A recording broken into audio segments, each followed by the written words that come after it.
La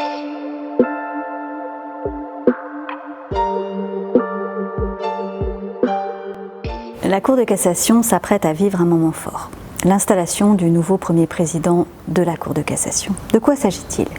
Il s'agit d'une cérémonie au cours de laquelle un nouveau magistrat prend ses fonctions à la tête de la plus haute juridiction de l'institution judiciaire, la Cour de cassation, en présence de représentants des pouvoirs exécutifs et législatifs et d'autres institutions de la République, mais aussi d'institutions européennes et internationales.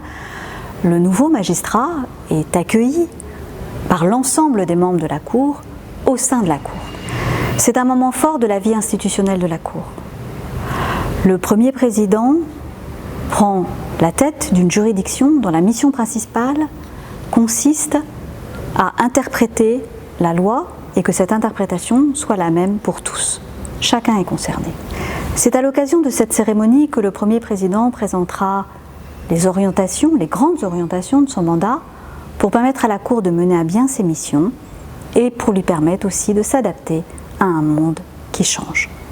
Le premier président de la Cour de cassation exerce également deux autres missions fondamentales. Il préside, aux côtés du procureur général, le Conseil supérieur de la magistrature, compétent à l'égard de la nomination et de la discipline des magistrats. Il préside également le Conseil d'administration de l'École nationale de la magistrature, qui forme les magistrats de demain. Si vous suivez cette audience solennelle d'installation, vous serez peut-être surpris par sa dimension fortement rituelle.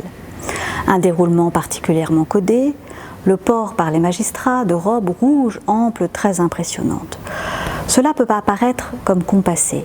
En réalité, ce rituel a un sens véritable. Tout d'abord, il constitue l'héritage de notre histoire. Rappelons que la Cour de cassation a été créée en 1790 lors de la Révolution française. Ce rituel est ainsi le signe de la stabilité de l'institution au sein de l'État français. Mais ce rituel est également marqué de symbolisme. Il marque l'importance, la solennité de la mission de juger. Il marque également la continuité de l'office du juge au-delà de la personne qui incarne cette mission. Les tenues notamment existent pour rappeler à ceux qui exercent cette mission qu'ils le font non en leur nom personnel, non au nom de l'institution judiciaire, mais au nom du peuple français. Elles manifestent ainsi la responsabilité qui pèse sur ceux qui portent ces robes, signe que l'individu s'efface devant la fonction. On réalise alors que les symboles de la justice constituent aussi la manifestation vivante de notre démocratie. Je vous donne donc rendez-vous le lundi 18 juillet à 16h pour suivre ensemble cette cérémonie d'installation qui verra Christophe Soulard, actuel président de la Chambre criminelle de la Cour de cassation, devenir le 38e premier président de la Cour de cassation.